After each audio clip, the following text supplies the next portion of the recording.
Under the shadow of the mighty Alps, where humans and animals once lived in harmony, the earth suddenly awoke, roaring in fury. An earthquake tore Valmont apart, flames raged over the ashes, and the abyss called out to the survivors. But in the darkness of death, Lucas, a simple young man, Max, the loyal dog, Bella, the indomitable goat, and a flock of intelligent ravens, came together to forge a legend. This is not just a story of survival. It is proof that when loyalty and courage unite, nothing can tear them apart, not fire, not earth, nor the endless abyss. The town of Valmont nestled under the shadow of the Swiss Alps, where ancient wooden houses blended with the echoing church bells each morning. The villagers shared a close bond with their animal companions, the mighty St. Bernard dogs, the agile mountain goats, and the intelligent ravens that often soared through the sky. But on one tranquil afternoon, the ground suddenly trembled as if a giant beast had awakened. A devastating earthquake struck, so powerful that it collapsed the church tower, the symbol of Valmont, and tore apart the main road leading out of town. Lucas, a 28-year-old goatherd, was on the mountainside with his St. Bernard, Max, when he felt the first tremors.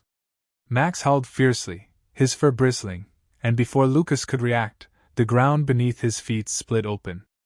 A massive boulder tumbled down from the mountain peak, nearly crushing them both. Lucas shouted, "Run, Max!" and dashed toward the town, his heart pounding as he saw dust and smoke rising from what was once his home. Valmont was now a wasteland of destruction. The sound of shattering glass, screams, and crumbling earth filled the air. Lucas found his elderly neighbor, Elsa, trapped under a wooden beam in the ruins of her house. Max rushed forward, frantically digging with his paws, while Lucas used all his strength to lift the beam.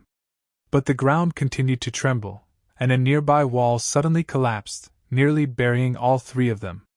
In a split second, Max leaped forward, pushing Lucas out of the falling debris path, but the dog himself was caught, his hind leg crushed beneath the rubble.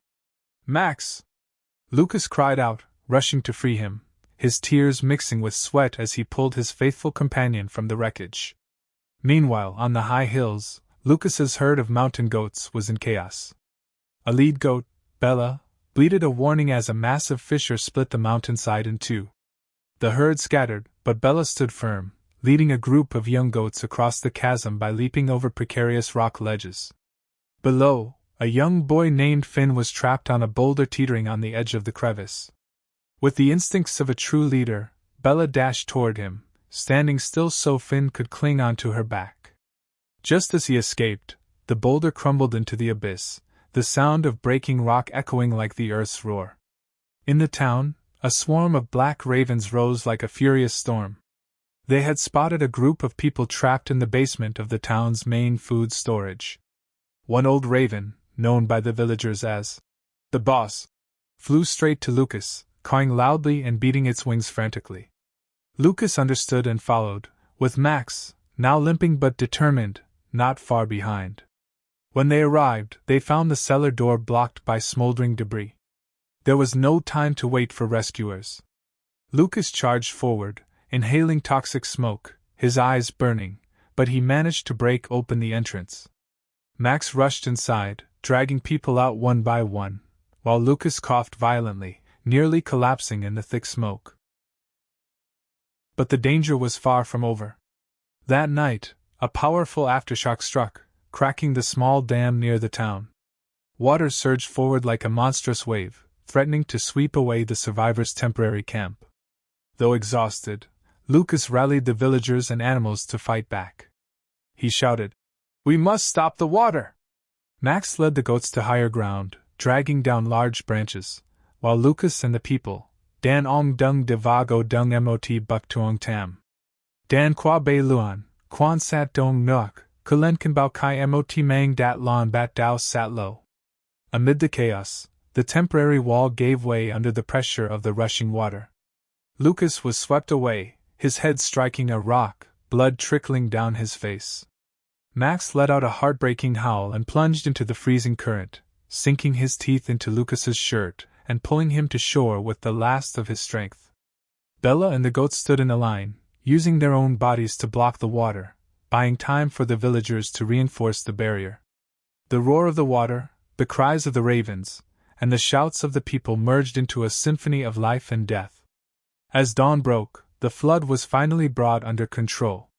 Lucas regained consciousness, his body aching all over, with Max lying beside him, panting heavily, his leg bleeding. Bella and the goats, exhausted but unyielding, stood tall like warriors. The ravens perched on broken branches, silently watching. The villagers embraced one another, weeping with gratitude for the animals who had risked everything to save them. Valmont was rebuilt, but no one ever forgot that battle.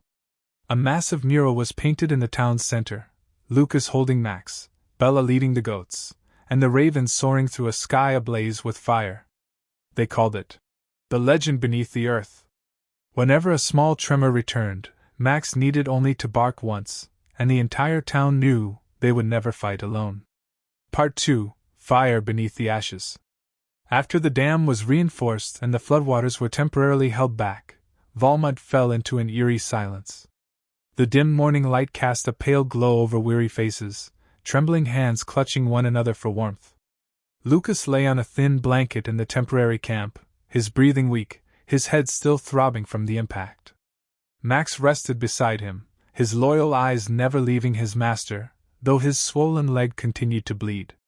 Bella and the goats huddled nearby, their fur drenched, breath rising in white puffs in the frigid alpine air. The ravens perched on broken branches, letting out dry, hoarse cries, an omen of something yet to come. But that brief moment of peace did not last. From a distance, the acrid scent of smoke began to spread. A man shouted, "Fire! There's a fire!" The smoldering embers from the old warehouse, where Lucas and Max had saved the trapped villagers, had reignited, fanned into a raging inferno by the mountain winds. The flames raced through dry wood and collapsed rooftops, threatening to consume the temporary camp where dozens had taken shelter. Thick black smoke curled into the sky, blotting out the sun. Lucas jolted upright, though his body threatened to give out beneath him. "Bring water! Stop the fire!" he shouted. But the nearest water source, the stream, had been blocked to prevent flooding, and the rescue team had yet to return with firefighting equipment. The villagers panicked, some trying to flee, but the suffocating smoke caused them to collapse in the streets. Despite his pain, Max howled furiously, darting back and forth as if trying to lead them somewhere. Suddenly, Lucas understood. The mountain lake! Half a mile away lay a small lake where he had often taken his goats to drink. But the path had been destroyed by the earthquake, leaving only precarious, crumbling ledges. Tren vuk sao. Kong kan lua chan nao kak, Lucas nam le de thung, byuk quan nuoi, va noi voi dan long. Toi si dan noak vi. Juchan gon luat sung laut sung tot. Max dashed ahead, ignoring his injured leg, leading Lucas through the treacherous path. Bella and the goats followed, carrying old goatskins that the villagers had thrown to them to hold water. The ravens soared above, cawing loudly as if guiding them through the thick smoke. But halfway up, a massive boulder suddenly tumbled down from the cliffside, nearly crushing Lucas. Max leaped, shoving him aside, but in doing so, the rock struck his shoulder, sending him rolling down the slope. Lucas screamed, "Max, no!" He rushed down, cradling the dog in his arms, tears streaming as he saw the white fur stained with blood. There was no time to hesitate. Lucas hoisted Max onto his back and pushed forward. Bella and the goats refused to give up, leaping over jagged rocks with astonishing agility. When they finally reached the lake, Lucas gently set Max down by the shore, hastily tying the goatskins into makeshift pouches, filling them with water, and strapping them onto the goats. Bella led the charge downhill at a breakneck pace, water sloshing but not a single goat slowed. Lucas followed, carrying Max, gritting his teeth against the pain with every step. Down in the town, the fire had crept dangerously close to the camp. The villagers fought desperately, smothering the flames with wet blankets and dirt, but it was futile. Just then, Bella and the goats appeared, bearing their precious cargo. "Douse the rooftops first!" Lucas shouted. Water was poured over the temporary shelters, sending hissing steam into the sky as the flames recoiled. But the toxic smoke still billowed through the camp, causing many to collapse, including little Finn, the girl Bella had once saved. Lucas plunged into the smoke, grabbing Finn and carrying her out, but his strength was failing. His vision blurred, and darkness threatened to consume him. Max, with barely any energy left, let out a mournful howl, drawing the attention of the ravens. The boss led the flock, diving down, flapping their wings furiously to push the smoke away. The brief gusts of fresh air were enough. Lucas staggered forward, dragging Finn to safety. Yet the fire remained relentless. A burning support beam groaned, splitting apart, about to crash down, straight toward Lucas. In a moment of sheer instinct, Bella charged forward, ramming the beam with her horns, knocking it off course. The impact sent her tumbling, her legs trembling with exhaustion. But it was enough. The flames, at last, were subdued by the combined efforts of the goats and the villagers. Lucas collapsed beside Max and Bella, wrapping his arms around them both. His voice was hoarse as he whispered, thank you, my friends." By late afternoon, the rescue teams finally arrived, finding a town in ruins, but still standing. Lucas, Max, Bella, and the ravens were taken for medical care, but their tale of sacrifice spread across the Alps. A monument was built in their honor, Lucas at the center cradling Max, Bella standing proud, and the ravens soaring above in a sky etched from stone. The villagers called it "Fire Beneath the Ashes," a reminder that even in darkness, loyalty and courage could ignite hope. Years passed. Lucas, his hair now streaked with silver, still lived with Max and Bella.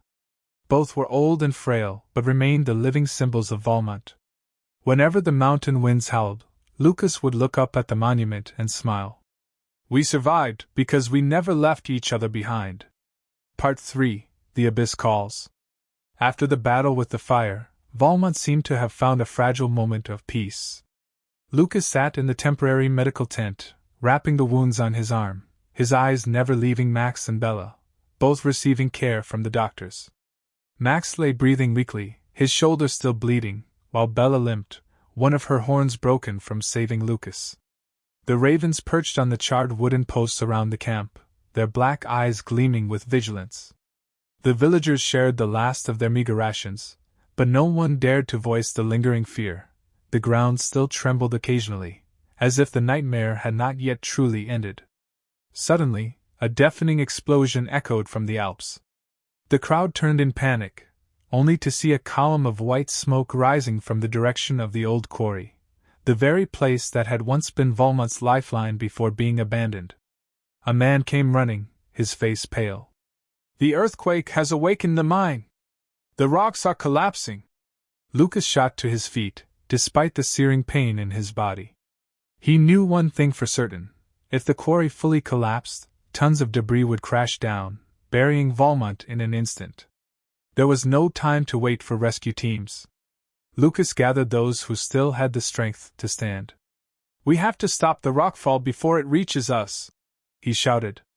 Max let out a weak howl, trying to stand, but Lucas knelt down, stroking his head. "Stay here, Max. I'll come back." Bella stepped forward, her legs trembling, but her eyes unwavering. It was as if she was saying, "I'm coming with you." Above them, the ravens took flight, leading the way through the thick dust ahead. As Lucas and his group neared the quarry, the sight before them was paralyzing. A massive fissure had torn through the mountainside, and hundreds of boulders were tumbling down at terrifying speed, dragging dust and debris in a deadly avalanche. The roar of colliding rocks drowned out all sound, and the choking dust cloud blurred their vision. Lucas shouted over the chaos, "Divert the rocks! Use anything we have!" But they had only a few broken logs in their bare hands. Then, without hesitation, Bella let out a cry and charged into the rolling stones with reckless fury. She used her small but powerful body to ram into smaller boulders, knocking them off course, creating a narrow path for the villagers to act. Lucas and the others scrambled to pile rocks, logs, anything, to form a makeshift barrier. But the avalanche did not stop. A colossal boulder, the size of a house, thundered straight toward them. "Get out of the way!" Lucas screamed. But Bella didn't run. She stood firm before the incoming rock, her lone remaining horn aimed forward like an unyielding warrior. The boulder struck her, pushing her back. Yet, with one final, desperate thrust, she deflected its trajectory, sending it crashing into the mountainside instead of the village below. Bella collapsed, red staining the white snow. Her breaths came in ragged gasps. Lucas ran to her, cradling her in his arms, his voice breaking. "Bella, don't leave me!" Then, the earth trembled violently once more. A new fissure split open beneath Lucas' feet.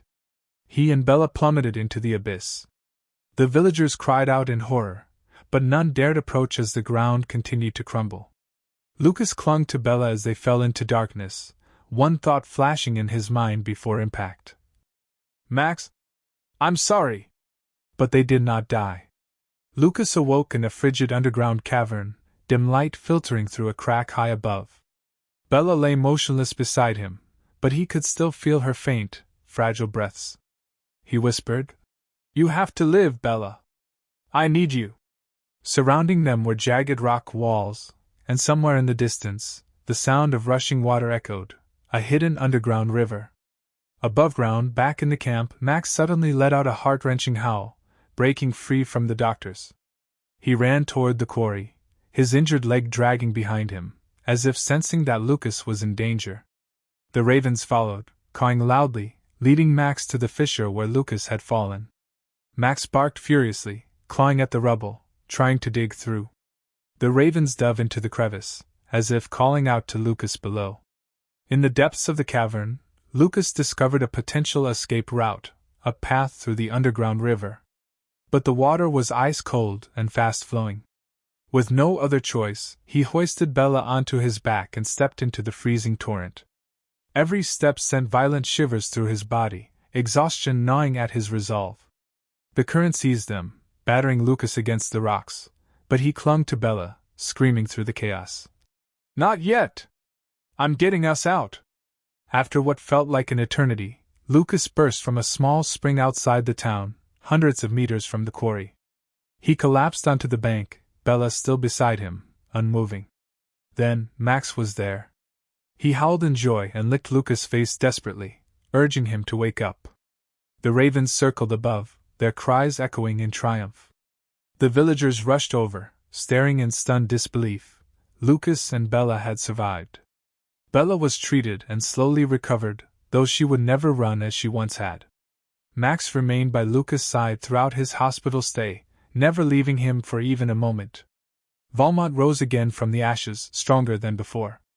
A new monument was built, Lucas holding Max and Bella, the ravens soaring above. Carved into stone were the words, "The abyss could not tear us apart."